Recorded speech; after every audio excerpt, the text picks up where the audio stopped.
এই বস্তুটার নাকি দয়াল ছেলে পছন্দ না। আমার লয়াল ভাল লাগে না তো। তাহলে তার পছন্দ কি? তো এরকম ছেলে, বাজে ছেলে ভাল লাগে। বাজে ছেলে। এখন বাজে ছেলেদের কাজ হচ্ছে বাজে কাজ করা। তোমার সাথে বাজে কাজ করবে বাজে ছেলেরা। তুমি তাদেরকে প্রশ্রয় দিছো, প্রশ্রয় দিয়া এখন তুমি কোন বাজে ছেলের ঔরাসে তুমি 5 মান্থ প্রেগনেন্ট, এটা তুমিই ভালো জানো। প্লাস প্রেগন্যান্ট, আমাকে মেরে ফেলবো। আল্লাহর অশেষ রহমত, আমি বেঁচে গেছি। আমি অনেক ভয় পেয়ে।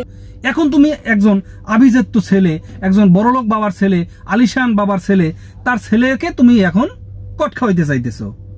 এখন সে যদি তোমার মাইন্ডসেটটা বুঝতে পারে যে তুমি বাজে ছেলে পছন্দ করো, তাহলে তোমার সাথে বাজে কাজ করতে তো অসুবিধা নাই।